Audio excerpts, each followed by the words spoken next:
Boa tarde, pessoal. Hoje é 16 de abril de 2026, 17h34. Estamos começando a facilitação de mais um outro trecho do nossa jornada Franz Fanon, relativo ao livro Fanon e as Encruzilhadas, do Davidson Faustino. E hoje nós iremos trabalhar o capítulo 4, Franz Fanon e os Fanonismos no Brasil, quando Fanon chegou ao Brasil, os condenados à luta a luta de classes e a nação, que no livro original representa páginas 165 a 196, qual teremos a magistral generosa dedicada à facilitação da Paula Gomes. Com vocês, a extraordinária Paula Gomes. Olá, gente, boa noite. Menos, professor. Menos expectativa, gente. Mas vamos lá, né? Então, começando capítulo 4. Eu não vou falar as páginas aqui para vocês acompanharem, tem alguns trechos que eu separei para a gente trazer aqui e refletir em conjunto, porque eu estou usando uma outra versão, então por isso que eu deixei separado, mas capítulo 4 iniciando aqui. Então, ele vai começar o capítulo com uma frase inicial para reflexão. Então, ele vai trazer, né, que o mundo colonizado é um mundo cortado em dois, que é uma frase do livro dele, do Condenados da Terra. E aqui, depois, a gente vai ter todo um discorrer aqui para a gente entender como que Fanon vai chegar no Brasil, os movimentos históricos associados, quem eram outros intelectuais que discutiam, que termos discutiam e o que estava em conjunto ou até rebatiam alguns pontos ou não era 100% do jeito que ele trouxe. Então, aqui ele vai trazer uma reflexão do que significa para a sociedade a colonização, que é sempre a divisão, com dois lados opostos na convivência. E daí, iniciando a pergunta ali, quando o Fanon chegou ao Brasil, aqui é a gente demonstrar como que é a chegada dele e que isso é comentado, que ela veio um pouco desapercebida. Então, ela foi bem, ele até traz, né, morna, né, que não foi visto assim, nossa, foi algo que foi muito comentada, ilustrada, e ele vai trazer alguns momentos. Né? Então, embora a produção do Fanon foi muito extensa, né? Como a gente já comentou, né? Que ele faleceu jovem, então ele teve uma produção muito intensa em períodos curtos aqui de tempo. Isso foi pouco, né? Então, a gente tem, né, os principais textos ali dele, né? Em 51, a experiência vivida no negro, 52, a síndrome norte-africana, né? Que ele vai trazer, 55, antilhanos e africanos, e 56, racismo e cultura. Em 59, dois textos bem importantes, né? Fundamentos recíprocos da cultura nacional e das lutas de libertação, e a minoria europeia da Argélia no ano 5º da Revolução, e em 61, da violência. Então, como eu trouxe, é uma produção bem intensa, né? E extensa como um todo. E mesmo em revistas europeias, né, de grande renome, assim, mesmo analisado, debatido, a sua popularidade maior só vai vir quando a gente tem a publicação dos Condenados da Terra. E nenhuma revista debatia os outros intelectuais da época, né, como Sartre, outros temas de negritude, e vai mencionar ele de forma direta ou indireta. Então, é algo bem sutil, né? Aí, com a análise, né, como um todo. Em 85, né, que a gente vai trazer o olhar aqui de Ortiz, ele vai trazer a identidade brasileira para ser discutido. E ele vai trazer alguns exemplos que são referenciais teóricos utilizados pelo próprio Fanon, né? Então, a dialética do servo e do senhor, como denominação social, os manuscritos econômicos e filosóficos do Marx e influência do humanismo do Sartre e também alienação e situação colonial. Todos estes, né, são pontos que vão convergir com influências diretas, né, em Fanon, porque eles vão pensar, né, na libertação nacional a partir da humanização do próprio homem. Né? Então, ele até enaltece bastante esse ponto. E aqui ele vai trazer também alguns pensadores, então, ali no ISEB, né, principalmente, né, os intelectuais do ISEB. Eu não sei se todo mundo já tinha ouvido falar também sobre os intelectuais do ISEB, eu fui procurar, que daí eu não sei se é um desconhecimento meu.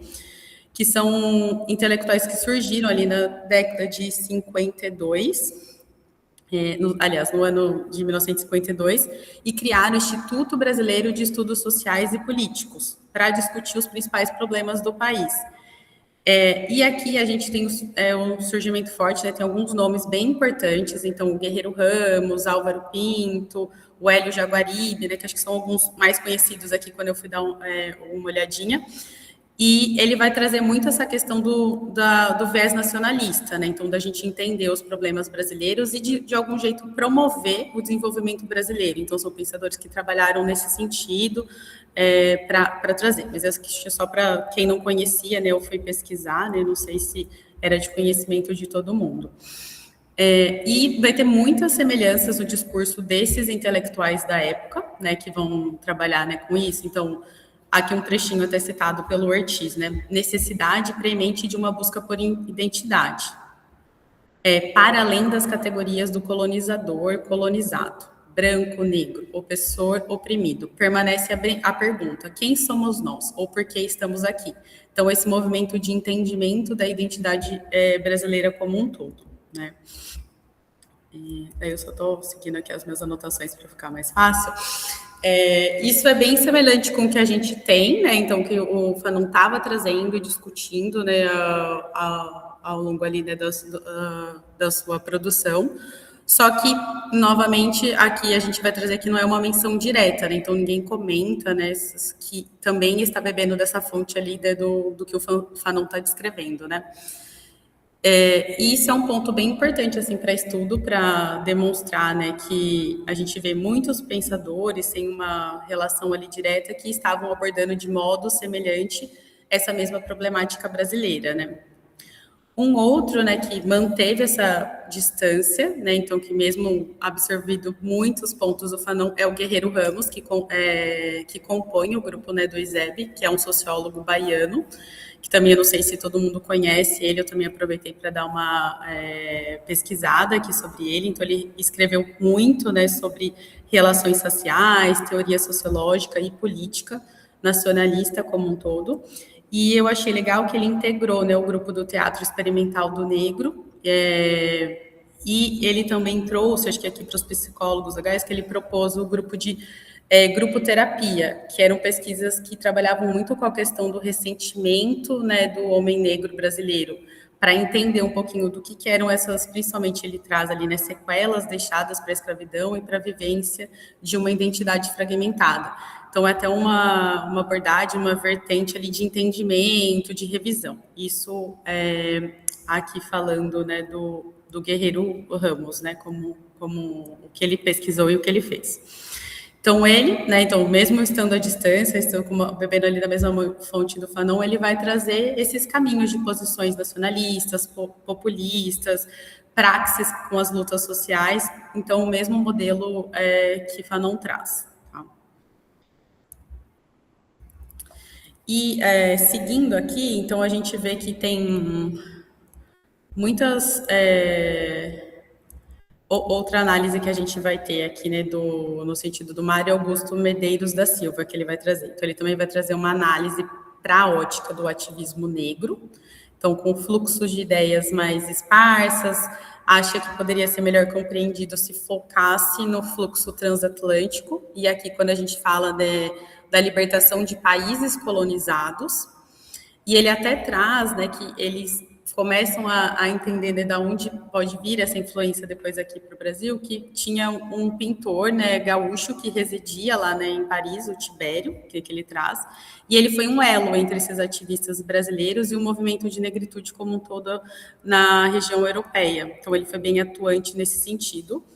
E ele ficou em contato principalmente com a Associação da Cultura Negra, então que trouxe muitos materiais para essa troca, né? Então, principalmente num evento que aconteceu em Roma, foi o Congresso de Escritores e Artistas Negros, que Fanon participou, outros, e que é para trazer que muitos brasileiros tiveram contato com as ideias do Fanon, viram, né, ele trazendo isso lá.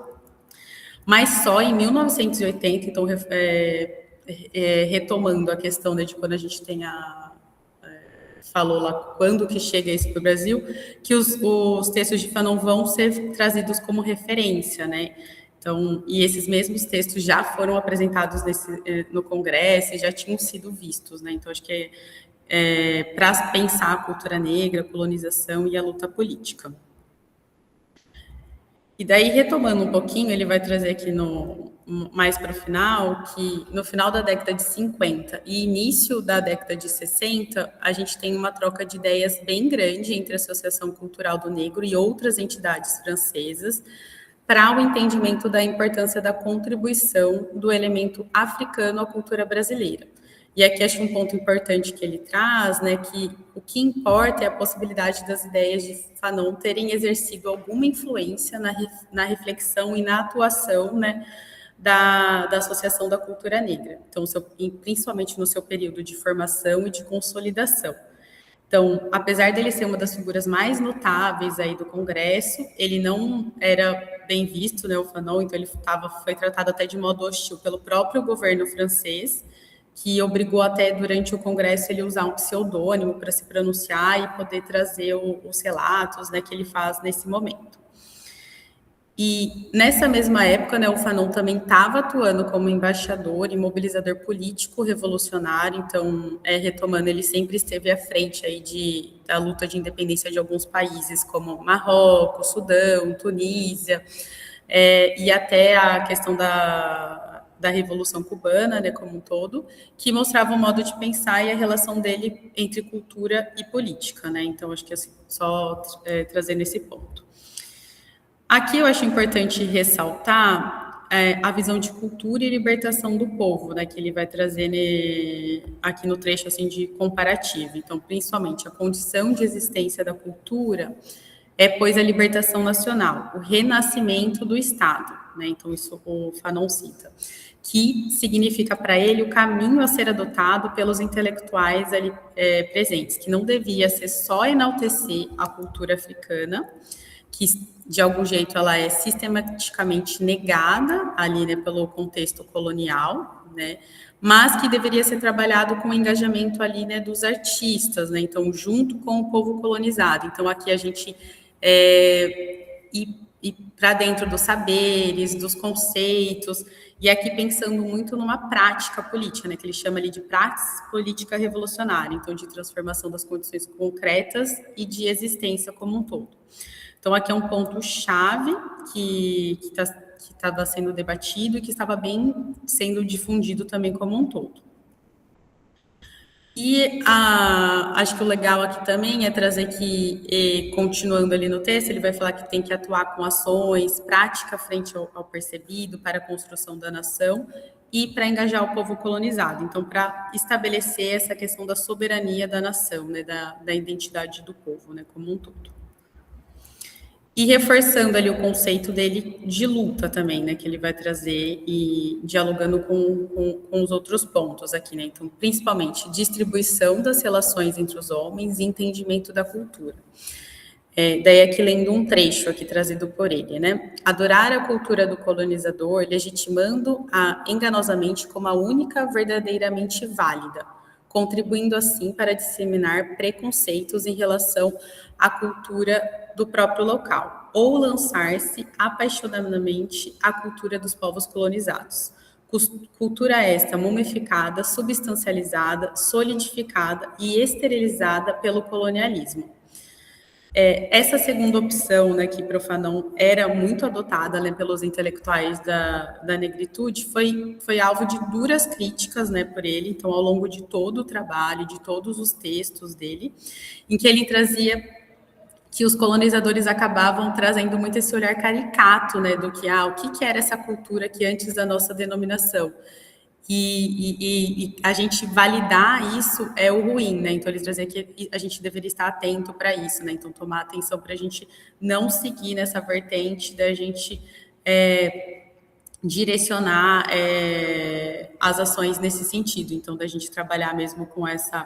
a gente está falando de cultura dos povos colonizados, mas sempre nessa vertente de a gente já esterilizou essa cultura, né? Já deixou ela estática, né? Como que ela é e depois como que ela é com a chegada do colonizador nesse sentido. Então, aqui é muito esse entendimento sobre a cultura nacional e que ela pode impactar, né? O ser percebido ao longo da vida, principalmente, tá?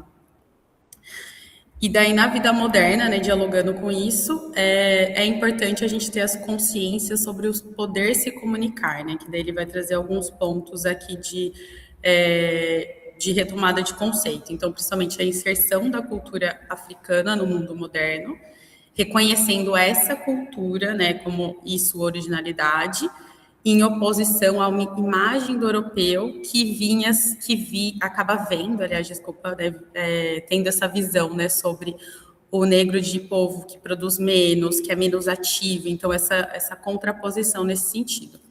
E também uma visão essencialista aqui, né, que ele faz frente a uma visão mais hegemônica, que vai defender principalmente reabilitar, né, a raça negra pela estética. Então, aqui ele vai trazer o foco na poesia, a forma científica que exaltava um passado glorioso, né? Então, ambas visões aqui vão ser negadas, né? Então, aqui ele está dialogando com isso, né? Então, reforçando, quando a gente está falando de cultura nacional e o que isso pode ser percebido, não dessa maneira que está sendo descrito aqui. Então, ele vai acreditar muito numa abordagem da cultura articulada com a luta revolucionária para construir uma nação, né? Então, aqui uma perspectiva humanista, internacionalista e refutando o nacionalismo pelo nacionalismo como um todo. Aí, quando a gente fala mais para a ótica brasileira, né? Então, aqui ele vai trazer um pouquinho sobre o ativismo brasileiro aqui no texto, né? Então, descrevendo. Aqui a gente tinha um olhar, né, diferente, né, principalmente quando a gente tem ali um manifesto, ele vai trazer de exemplo, um manifesto lido nos 70 anos de comemoração da abolição da escravatura, né, que foi em 1958, e a gente tinha esse movimento muito mais que aconteceu só para a gente enaltecer esses intelectuais, esse momento histórico, e não o movimento negro como um todo também. Então, ele vai trazer esse ponto de como que estava o ativismo brasileiro nesse momento. E a grande repercussão do próprio movimento vai apostar mais nas formas culturais de articulação política, né? Então, reforçando sempre que toda a articulação do movimento ela vai estar muito pautada em questões políticas, né? Então, acho que ele traz esse enfoque no texto também, né, do Davidson. E quando a gente fala, né, novamente da Associação da Cultura Negra, como que ela estava aqui? Ela se fortaleceu bastante em São Paulo, né, trazendo uma imagem do negro alternativa da escravidão, né, que fosse reivindicativa, crítica, prepositiva e combativa, principalmente, em que a gente vê, né, com isso algumas similaridades, né, que os membros traziam com os ideais de Fanon, né, mas que não estavam sendo tão utilizados aí no debate direto. E aqui ele vai trazer novamente que só nos anos 80 a gente vai ter uma ideia mais racialista, né, que vai realmente rejeitar todas essas perspectivas de integração.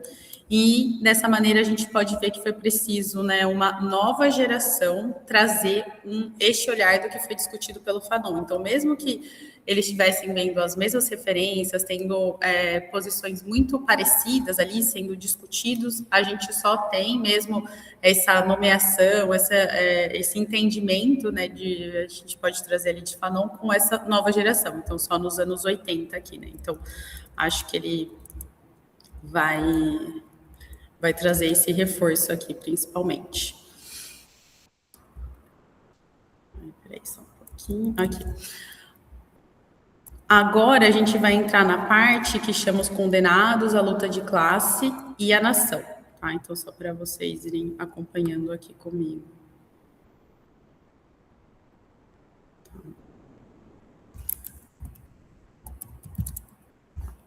Então, neste daqui, vai parecer um pouco repetitivo alguns pontos, porque ele vai retomar bastante no texto, tem alguns pontos já mencionados, com mais detalhes, porque ele vai fazer uma retomada de alguns fatos históricos, né? Então, o que estava acontecendo, o que é feito. Não sei se vocês também tiveram essa impressão quando estava lendo, nossa, mas isso a gente já viu, mas ele vai trazer só para ficar mais fácil, né? Uma ordem mais cronológica. Mas eu vou abordar aqui novamente para a gente seguir aqui com as páginas e fazer mais sentido, tá? Então, retomando a linha do tempo, né, então da chegada do Fanon no Brasil, então, nos anos 50, bem tímido, anos 60, que é a chegada assim oficial, né, então dos primeiros, e aqui em todas as pesquisas, né, do que eles estavam trazendo e discutindo, chegada oficial pensando aí num marxismo como um todo e no existencialismo em disputa, né, no cenário, cultura e política principalmente, né, que ele vai trazer.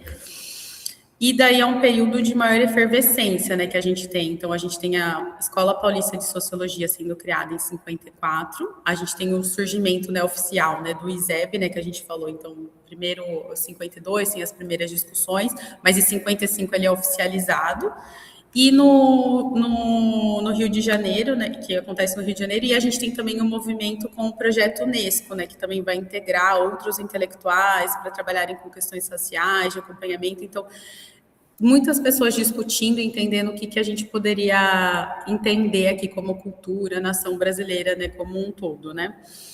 E os principais pontos debatidos vai ser, né, nesse momento aqui, né, de principal, né, efervescência, então, críticas à teoria de modernização, principalmente a sua vinculação europeia, então, para a construção de uma sociologia autenticamente brasileira, combate ao neocolonial e algo que pudesse consolidar a democracia como um todo. Então, essa é a busca aqui desses principais movimentos que a gente tem. Daí, nos anos 60, a gente tem a visita, né, da Simone de Beauvoir e do Sartre, né, que vem para cá. Eles visitam aqui justamente para uma campanha de apoio à luta de libertação da Argélia. E o próprio Sartre já era um dos principais divulgadores internacionais do Fanon, então, né, que a gente já viu, né, de uma relação mais estreita, né, deles. E aqui eles vão trazer, né, tipo, nesse sentido, a gente sair um pouco daquele eixo leste-oeste, né, do pós-guerra, né, como um todo, da gente pensar numa proposta para outros eixos, né, então ele vai até trazer nesses intercruzamentos que a gente poderia ter. Então, no Brasil, a gente vai ter um debate aí bem direcionado para o anticolonial e anti-imperialista. Então, que era também praticado pelo Fanon, mas aqui no sentido distinto, né? Então, o que tem de distinção? Enquanto o Fanon vai trazer a inexistência da sociedade civil nas colônias, né, que queria transformações violentas com relação à ordem social, o Brasil ele estava pleiteando um fortalecimento através das instituições democráticas, né? Então, estava nesse sentido de buscar esse viés, essa questão aí de ir para um outro lado, né? Então, não tem a presença, né, do eixo pela luta de classe, pelo imperialismo aqui dentro do descritivo pelo Brasil, né? Isso, né, é demonstrado ali no texto pela tese do Guerreiro Ramos, né? Então, o Guerreiro Ramos ele vai trazer que a gente tem essa proposta, né, de desalienação e descolonização, principalmente através da separação, né, da preocupação com as lutas sociais, com as lutas de classe, né, aqui principalmente. Então, ele vai trazer esses pontos aqui. Junto, a gente também tem a esquerda revolucionária, que está em divergência aí com relação principalmente à análise e ao diagnóstico, né, como ele apresenta, e aqui eles acreditavam na democracia racial, ou pelo menos ali pela diluição, né, do preconceito a partir da modernização, né, então eles trabalhavam nesse sentido. E até um ponto, né, que ele vai trazer, acho que a gente discutiu também em algum outro encontro, que realmente o que traz, né, foi mais difundido é o prefácio ali do Sartre, que foi mais atraente que o próprio Fanon, então o que ele trouxe ali. Então o prefácio lá de La Violence, ele vai trazer alguns debates, críticas, e elas foram mais difundidas, mais debatidas aí, então ele acabou sendo mais atraente nesse sentido, pensando aqui no contexto também brasileiro, né, que a gente falou. Aí, voltando um pouquinho, quando a gente fala de identidade nacional, a gente pode trazer que a gente tem um elemento sociocultural, né, a ser politicamente articulado, né, principalmente como contraponto ao imperialismo e ao colonialismo. E até aqui no texto do Ortiz, ele vai trazer, né, então, a busca da autenticidade, de uma consciência crítica e independente, atestam, né, como já tínhamos destacado, para a necessidade de se elaborar uma identidade que se contraponha ao polo denominador. Ele vai reforçar esse texto aqui, essa fala aqui do Ortiz é de 85, né, então, que ele segue ali falando. Então, após, né, então, pensando nessa identidade nacional, então a gente estava ali, né, anos 60, né, seguindo aqui na linha histórica, né, para a gente pensar, né, como um todo. A gente tem o retorno depois de alguns intelectuais do exílio, né, que principalmente beberam dessa fonte, né, do Fanon mais próximas, né, da onde eles estavam. Então, isso traz muitas mais referências e elas começam a surgir. E ele até traz, né, que é o Fanon ali terceiro mundista, né? Então aqui ele vai trazer muito mais influência, né, sobre a repressão política frente aos partidos revolucionários. E principalmente quando a gente tem o livro Condenados da Terra, ele foi muito trabalhado como um guia de ação política, para a gente pensar nas emergências das lutas revolucionárias que a gente estava tendo em vários locais, né? Então, tanto os países que a gente comentou aqui, né, os países da América Latina também. Então, ele vai ser visto como esse guia de ação política que deveria ser trabalhado e discutido, né, para ser mencionado ali como um todo. E em 68 a gente tem uma menção explícita, né, do Fanon, então isso, né, tipo, denominado ali, né, trazido, em alguns números da Revista da Civilização Brasileira. Aqui daí ele vai abrir até, né, os subtítulos para falar que, principalmente em obras depois do Paulo Freire e Glauber Rocha, a presença do Fanon é vista também como explícita, né? Então ele vai trazer essa discussão também já bem mais claro, né? Então isso já trazendo como um ponto do Fanon. Aí a gente vai entrar agora no subcapítulo que chama o Anticolonialismo de Paulo Freire, tá? Daí entrando aqui, Paulo Freire vai trazer muitas influências ali, né, do existencialismo católico e do nacionalismo anticolonial, né, então que foi bem discutido ali pelos intelectuais de ISEB. E ele vai trazer isso para a base de toda a sua reflexão pedagógica para o terceiro, que ele fala assim, terceiro mundo latino-americano, né? Então ele vai trazer isso, o existencialismo, o nacionalismo anticolonial, para ser debatido ali como base da reflexão pedagógica, né? Então, em vários pontos, né? Então, de textos aí posteriores. Daí, Paulo Freire é até dito como o primeiro brasileiro que incorporou as ideias do Fanon. E aqui, né, junto ali com toda a trajetória, né, o Paulo Freire também participou, né, de lutas no continente europeu como um todo, vivências, né, para entender como que o que acontecia, o que estava acontecendo com diferentes países. Então, todas essas vivências também vão marcar ele profundamente para entender, né, o que estava sendo discutido, o que estava sendo vivenciado. E fez com que ele tem até uma frase ali que é bem legal, que ele traz assim, eu consegui sentir-me nele como quem voltava e não como quem chegava. Então, para esse entendimento aqui, né, que ele traz.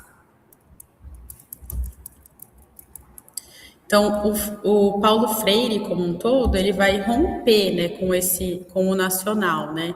Então, principalmente ali do desenvolvimento dos intelectuais aqui de ZEB, para se direcionar para um modo mais radical. Então, que aqui vai fundamentar bastante a sua obra, né? Até ele, revendo, acho que até um questionamento, será que o Fanon pode ter influenciado toda essa ruptura dele, que é um momento que ele traz que não é um nacional desenvolvimento, né, que estava pautado ali só na democracia, nessas outras questões.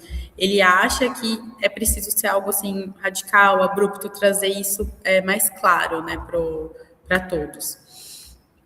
E nos estudos aqui ele vai trazer intelectuais que a gente falou e que dialogam muito aí também com o Fanon. Então, Marx, Sartre, Cabral, né, que também trouxeram essa ruptura, né, com posições aí mais liberalizantes, nacionalistas, desenvolvimentistas e populistas também, né? Então, que vão direcionar para o mesmo caminho, né? Então, nesse sentido, tá? Do que foi trazido. E vão trazer muita influência ali para essa radicalização do Freire, né? Como a gente estava comentando aqui. Aí até um exemplo, né, que ele traz é o livro Educação como Prática de Liberdade, né, que traz muito essa questão, né, da importância do encontro, né, entre o intelectual e as massas para a construção da descolonização. Daí, lendo aqui um trecho, né, uma sociedade que se descolonizasse cada vez mais, que cada vez mais cortassem as correntes que a faziam e fazem permanecer como objeto de outros que lhes são sujeitos. Então, aqui ele vai estar trabalhando muito com essa prática da liberdade, né, do encontro, né, com quem a gente está falando, né, com quem com quem a gente se direciona, e essa construção mesmo da descolonização como um todo, né. Então, acho que nesse trecho explicita bem isso, né. E aqui a gente pode trazer, né, que surge essa proposta emancipatória, né, da educação como um todo. Então, principalmente para a gente trabalhar como um instrumento para a elevação do pensamento, né, das massas, para essa politização como um todo, né. Então, esse termo, né, que foi utilizado, esse mesmo termo, né, politização, ele também foi utilizado pelo Fanon no livro Os Condenados à Terra. Então, tem muito, isso reafirma bastante, né, essa convergência aí, né, dos dois nesse sentido. E o próprio colonialismo, ele entra aí como uma herança, né, que vai impedir o desenvolvimento, né, da democracia, né, como um todo. Então, traz essa convergência para uma reflexão, né, no processo da violência.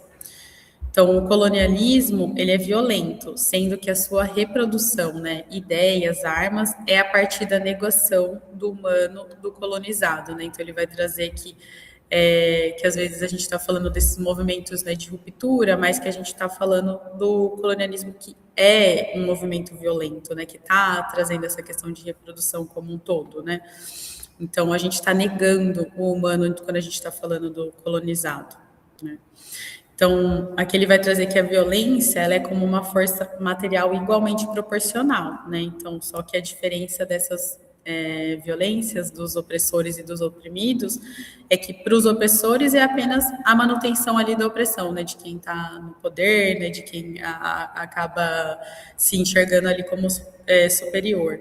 E para os oprimidos é suprimir essa violência ao tentar se transformar o que se tem, né. Então, acho que Paulo Freire vai trabalhar muito nesse sentido, né, de ruptura, para a gente poder mudar essa questão. Então, bem em diálogo aqui do que a gente estava discutindo. Daí aqui tem até um trecho nesse sentido, né? Então, aqui a gente está falando de uma diferença radical, né, entre a violência dos opressores e a violência dos oprimidos. A daqueles é exercida para preservar a violência implícita e na exploração, na dominação. A dos últimos para suprimir a violência, então, através da transformação revolucionária da realidade que a possibilita. Então, essa frase aqui é do Freire, de 78. Tá? Então, ele até traz, né, que o Freire ele vai estar muito alinhado com essa matriz terceiro-mundista, que vai contra o imperialismo e as desigualdades sociais para a construção de uma nação. Então, é bem um reforço, um desfecho do que a gente está discutindo bastante aqui, né, do que Fanon traz também. Bom, e daí indo para a última parte aqui, né, que a gente tem, né, da leitura aqui de hoje, a gente vai entrar no subcapítulo A Violência Estética de Glauber Rocha. Aqui, né, eu acho que, não sei se todo mundo conhece, né, o Glauber Rocha também, acho que é legal de trazer, né, que é um cineasta importante, fundador aí do cinema novo. E ele vai trabalhar muito com o que ele vai discutir, né, nessa época, o que funda esse movimento, né, o que é essa estética, né, também passada. Então, é uma época que o país estava culturalmente colonizado e o cinema ele atuava, né, como uma resposta revolucionária aqui. Então, uma resposta para mudar, principalmente superar essa situação colonial do que a gente estava vendo, estava acostumado, da cultura que a gente estava sendo imposta, nesse sentido muito, né, imperialista, né, da culturas, né, vistas como quais culturas são válidas, quais não são. Então, acho que ele vai discutir muito isso. Então, o propósito é nesse sentido também da discussão da identidade brasileira e latino-americana, então, muito em consonância do que a gente já está falando, para uma reação a esse imperialismo cultural. Então, principalmente, né, pela essa própria importação de modos de ser, de pensar, e que eram muito difundidas, né, como um todo, por todos os meios de comunicação, de massa, que acabava sendo aceita aí como válida, né, como eu já trouxe aqui. E o cinema, né, ele é visto como esse espaço de afirmação nacional, né, de a gente poder mudar isso, de trazer uma outra linguagem, né, para discutir isso, então, e para discutir isso com uma maneira mais lúdica, né, então isso acho que é de maior alcance, principalmente, estão dialogando muito com esses meios de comunicação que a gente tem. Então, trabalhar num sentido de uma descolonização afetiva, né, que é o termo que ele vai usar. Então, busca de autonomia e afirmação de uma estética genuinamente brasileira, né? E até aqui o próprio Glauber Rocha, né, que tem alguns pontos dele, ele traz que não tem um momento exato, né, que Glauber Rocha, né, foi lá e falou, nossa, eu li Fanon e tem algumas coisas que trouxeram, né, que estão integradas, mas ele traz que ao ler esse movimento, né, de outros intelectuais que também estão trazendo os termos, incorporar Fanon como um todo, ele vai mudar, né? Ele vai trazer essas ideias para a estética dele, para o que ele estava produzindo, o que ele estava vendo como genuinamente brasileiro. Então, ele até muitos sugerem que quando ele produz, né, uma estética da fome, que é de 1965, que vai estar muito atento, né, às cadeias coloniais de submissão e que vai trazer alguns pontos, né, então bem relacionados aqui para a discussão. E aqui a gente pode trazer que a própria estética ali, né, do Glauber Rocha, ela vai de encontro, né, de muitas preocupações levantadas pro Fanon, então, em toda a sua obra como um todo, e sem sair de uma visão única, hegemônica. Então, aqui acho que alguns exemplos que ele traz, então, a representação do cangaço, das cores, né, utilizadas, o próprio som, né, do filme, como a gente tem ele até fala, né, da entonação, né, dos atores, né, então isso para a gente entender como isso sendo algo daqui, né, como algo brasileiro, né, mesmo, né. Então, ele vai até cunhar que isso é uma nova política de representação, em que a gente inverte o olhar do outro sobre si. Então, a gente tira aquele ponto que a gente estava trazendo, que é expor esse olhar do outro no sentido de ser um caráter desumanizador, né, que acaba sendo, que a gente falou, aquela estética esterilizada, né, taxada como qual que é a minha visão sobre a sua cultura, né? Como que eu era, né? Que a gente trouxe, né? Como era antes da minha chegada do colonizador. Então, é inverter esse olhar, né? A gente expor essa questão, né? Nesse sentido, que é como bem relevante. E daí aqui até trazendo um trecho, né? Enquanto a América Latina lamenta suas misérias gerais, o interlocutor estrangeiro cultiva o sabor dessa miséria, não como sintoma trágico, mas como dado formal em seu campo de interesse.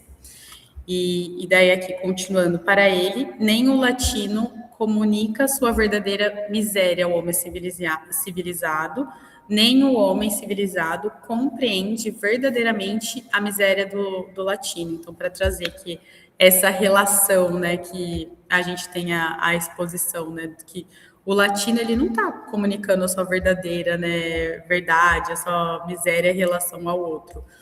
E o outro também não está compreendendo na sua totalidade o que ele está passando. Então, por isso que a gente tem muito essa visão desumanizadora, né, que está indo contra nesse sentido, nesses aspectos aqui relacionais. E daí aqui, finalizando, né, ele vai trazer, né, que esse olhar diferente do colonizador e colonizado, então, mudando, né, ele vai trazer palavras novas para civilizado e latino, então, trocando os termos, né, colonizador e colonizado para as palavras civilizado e latino.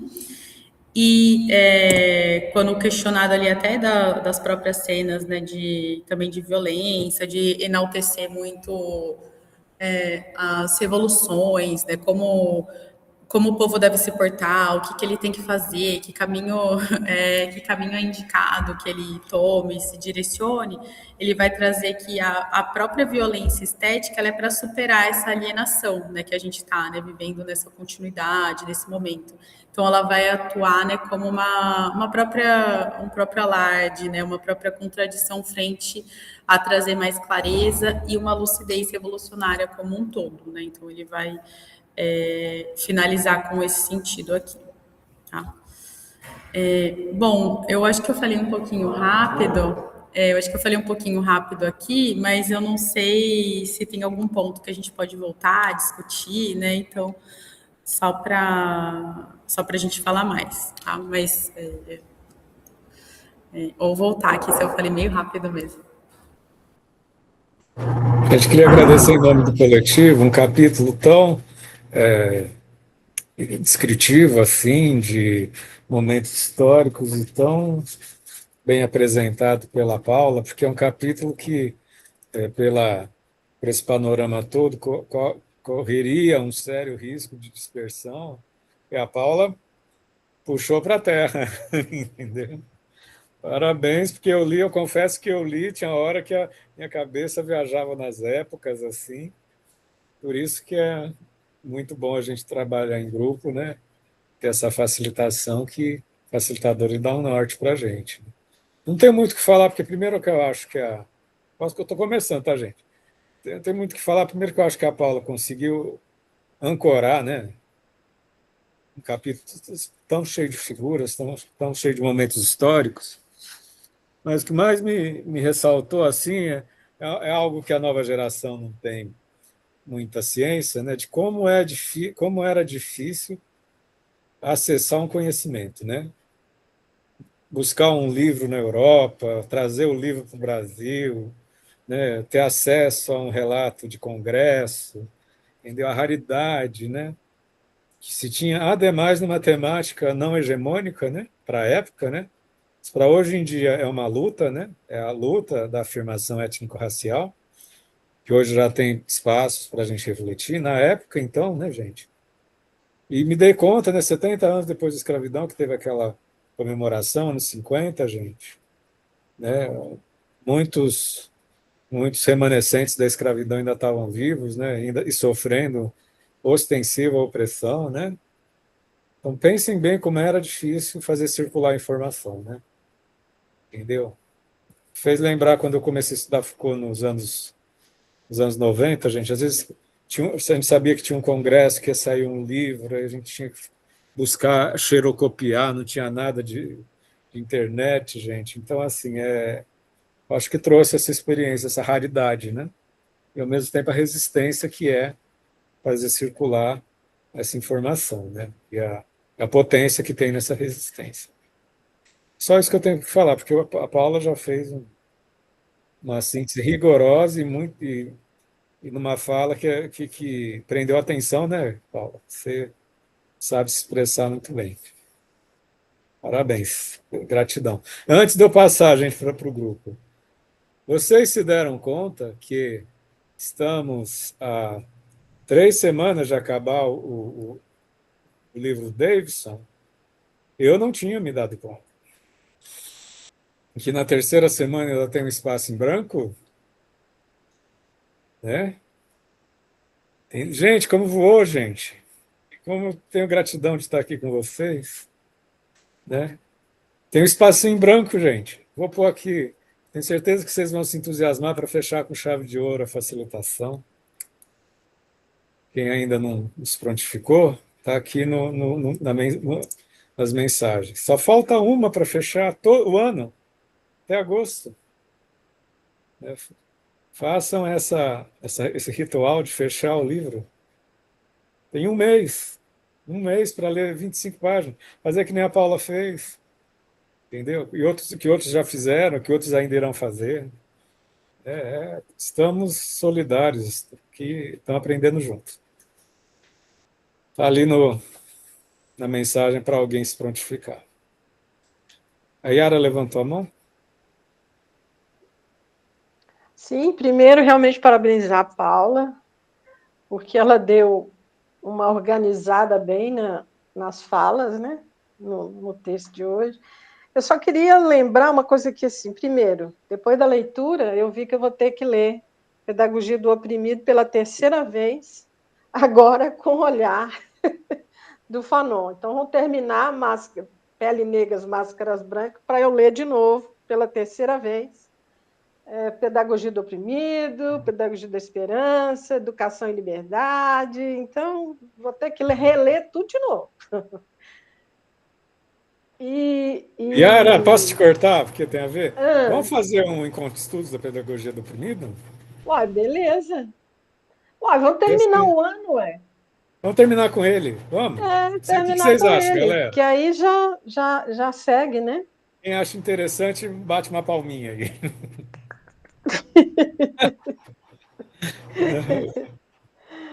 Você Mas eu gostou? só. Oi, Quer ver o desculpa. Guilherme? Sumiu? Guilherme O quer. Guilherme sumiu. Tá. Tá? É só uma coisa que eu achei interessante nessa leitura, e que eu não sei se a Paula trouxe, é a questão da Virgínia Bicudo. Eu achei muito interessante, né? Porque ela defende uma tese antes mesmo de estar do primeiro escrito do Fanon. Falei, gente, eu nunca ouvi falar nessa mulher. Ou talvez eu tenha ouvido falar só de bicudo e não tenha entendido o contexto. E é interessante que tem um filme, Virgínia e Adelaide, que foi lançado o ano passado, tá na Globoplay, um monte de streaming aí, que traz a história dela e de Adelaide, que foram uma das pioneiras da psicanálise no Brasil. E eu achei e ele trouxe, assim, ele detalhou bastante, né, a participação dessa Virgínia. Falei, gente, eu quero ler essa mulher também, quero ver o que ela escreveu, quero ver o que ela produziu.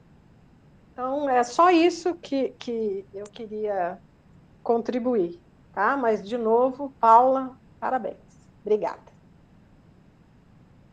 Eu até vou puxar um gancho aqui, que eu me empolguei falando, né, do...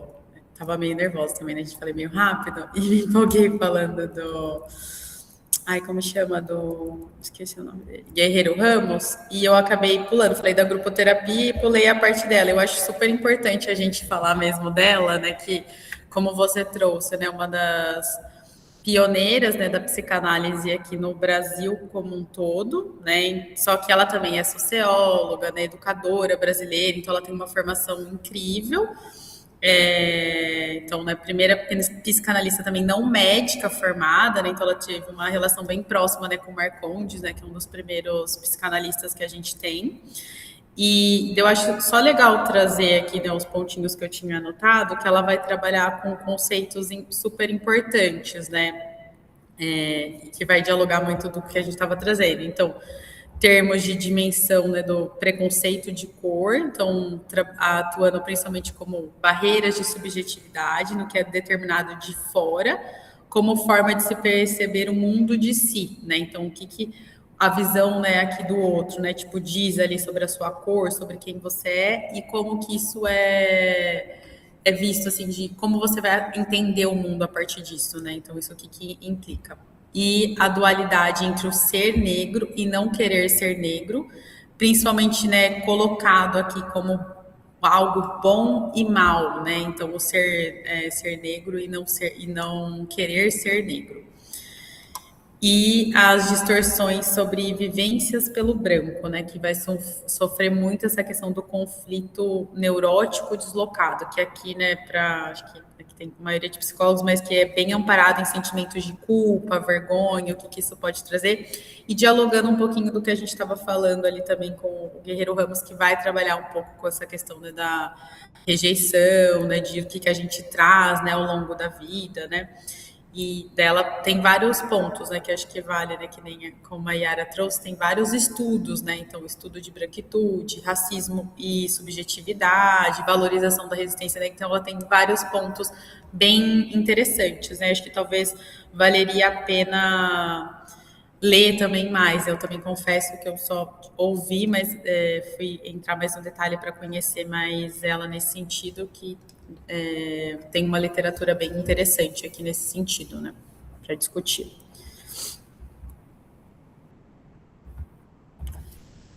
Mais alguém, pessoal? Ô, Nazaré, querida. Boa tarde, boa noite. Oi, gente, boa noite. Não, rapidinho, só fazer um pouco de coro aí com a Yara e com a proposta do Fernando da gente emendar o estudo da pedagogia do oprimido, porque eu também, Yara, fiquei muito assim, me lembrando da pedagogia do oprimido ao ler essas questões, né? Então, até peguei ele aqui, não dá para ver, mas assim, posso ler 2 trechinhos para vocês? Quem sabe anima todo mundo de fazer o estudo disso aqui depois, né? Na introdução da pedagogia do oprimido, ele tem um capítulo que ele fala a contradição opressores oprimidos, sua superação, que para mim, assim, é um diálogo. Eu até estava procurando se aqui ele fala do Fanon diretamente, não consegui achar, preciso fazer isso com mais calma, mas ele fala dos condenados da terra.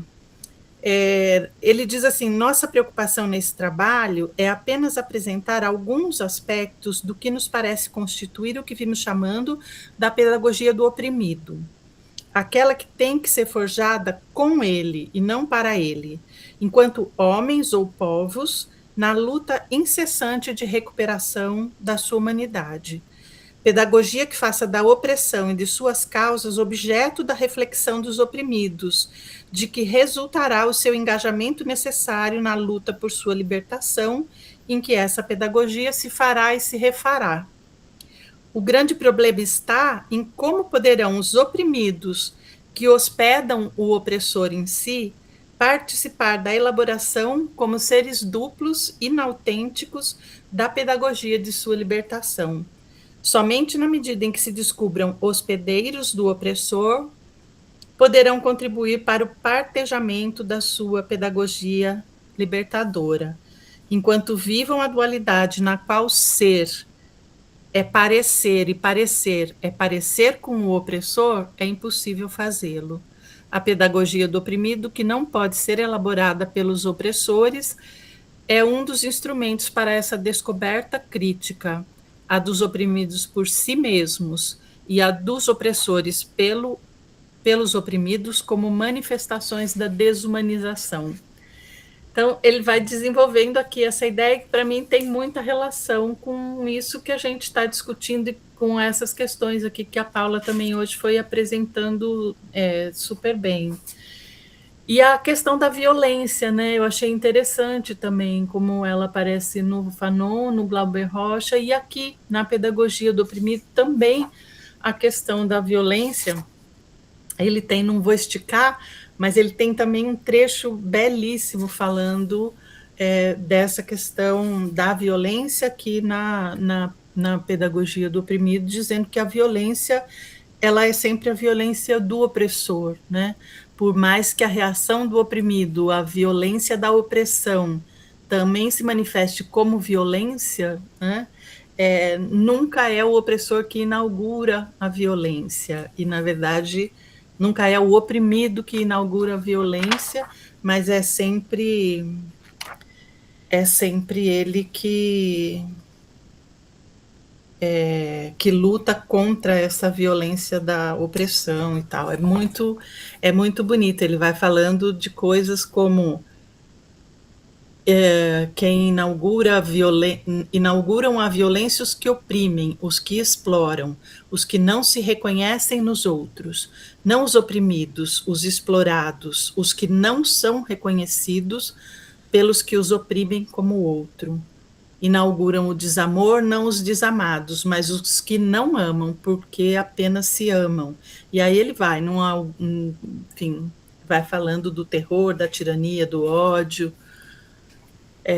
Então tem um baita diálogo que eu também nunca tinha tido a oportunidade de pensar sobre isso. Era isso, gente. Fantástico, né, gente? E como é bom a gente coletivamente amadurecendo projetos, né?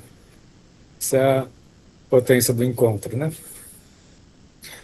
Mais alguém, pessoal? Quem leu, compartilha a leitura. Quem não leu, compartilha a percepção. Afeto.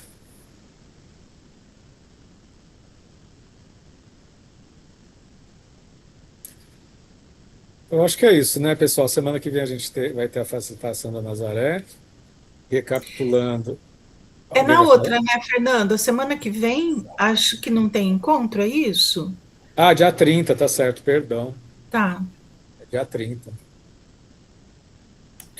que será mesmo? É feriado, gente? Não, não é feriado. É Não, o feriado no feriado dia é no 21. começo. 20 e É o quê? 21 vai ser. Ué, será que eu...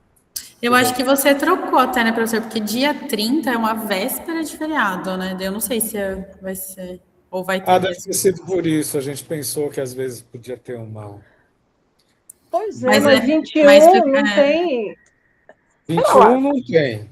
Tá vendo Não. aí? e dia 30 tem, que eu acho que o ideal seria tirar o dia 30 e trazer para semana que vem, né? Na quinta, porque Será, daí a ué? gente, Qualquer coisa a gente combina. O que você acha, Nazaré? se puder, acho que é melhor. Para mim, pior, Ah, mas então não tem tá. problema. Melhor para todo mundo, eu estou me preparo. Eu já mudei, então. Peraí, deixa eu ver aqui. É que tá aqui a minha agenda. Se tem algum motivo, mas... Eu acho que trocou mesmo, né? Porque o feriado da semana que vem é Trocou. Acho terça, que né? trocou, é. Gente, da minha parte, eu vou ter um encontro do Núcleo Trans às 5 horas. Eu vou chegar atrasado, tá? O Guilherme e a Yara vão abrir a sala, tá?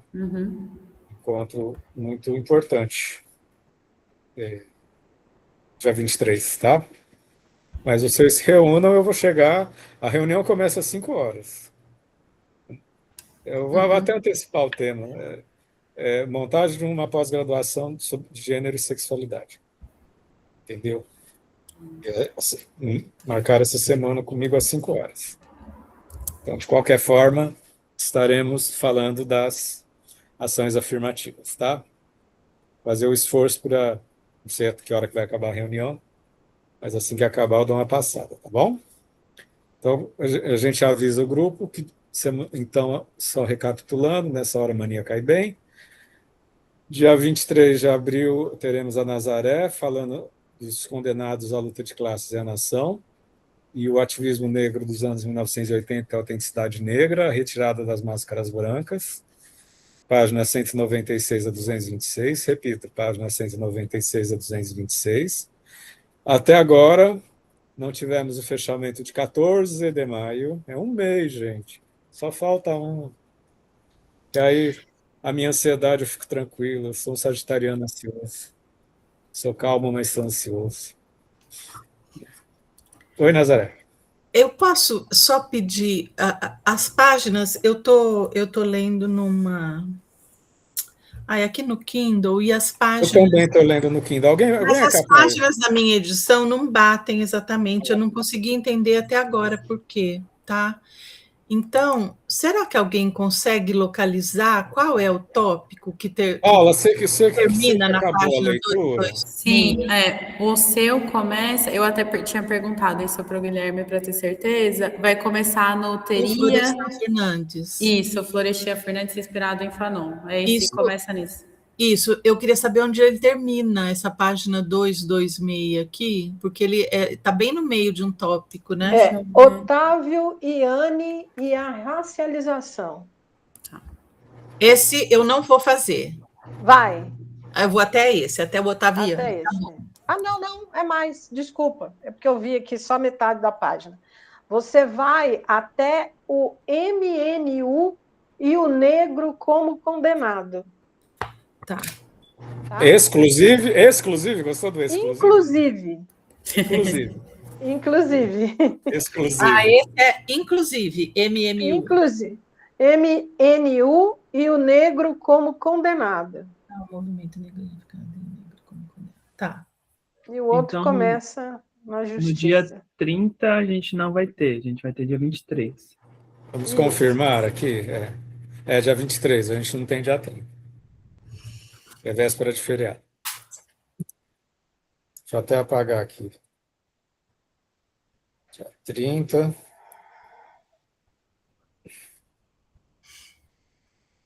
Então é isso, gente. Mais uma vez, gratidão a Paula, gratidão a gente se for se encontrar, porque 1 mais 1 é sempre mais que 2. Vou parar a gravação e a gente, se quiser conversar mais um pouquinho, continuamos, tá? Até semana que vem. Até. Tchau, gente. Tchau, tchau.